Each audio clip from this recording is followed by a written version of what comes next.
What are the common errors committed by Muslims whilst they're celebrating Eid? There are some errors which are committed by many Muslims, some due to lack of knowledge, some due to ignorance.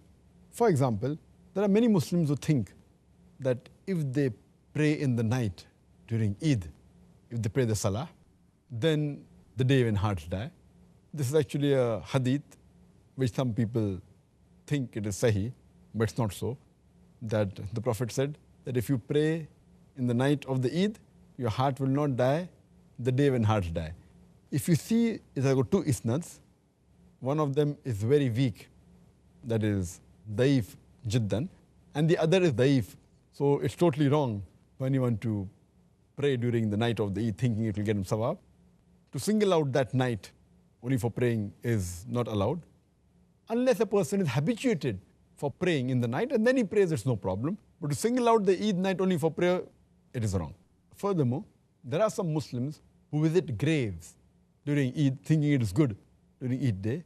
See, visiting grave according to the hadith of the Prophet ﷺ, it reminds you of your akhirah. But to single out one particular day and visit the grave during that day is not recommended. There is no hadith which shows us that the Sahaba of Muhammad ﷺ visited the grave during Eid. To single out during Eid day to visit the grave, it's not there in the Sunnah of the Prophets. And furthermore, some people, they miss the Jama'ah, which is very wrong, and they miss the Salah during Eid day, which is totally wrong.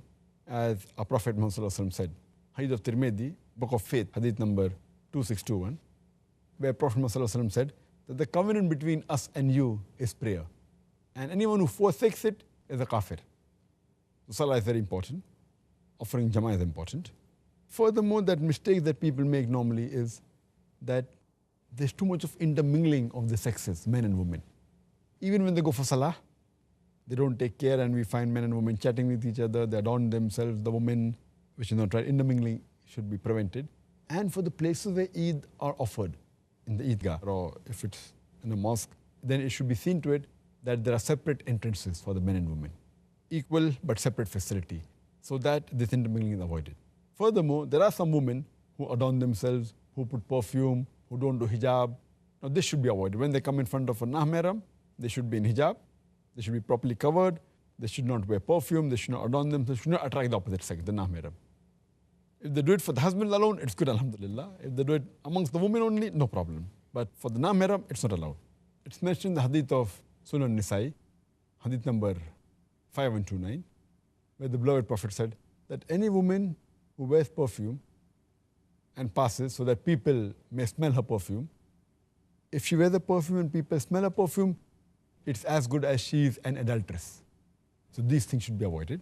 Further, some of the Muslims, women, Eid day comes, they watch movies, they hear songs, they sing, they dance, they play musical instruments. All these things are nothing but khutuwatu shaitan.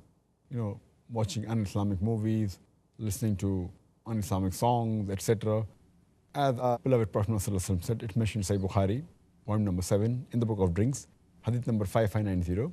The Prophet said that there will be a time when there will be some people from my ummah who will say that illegal sexual intercourse, drinking intoxicants, wearing silk, and playing of musical instruments are halal, is legal.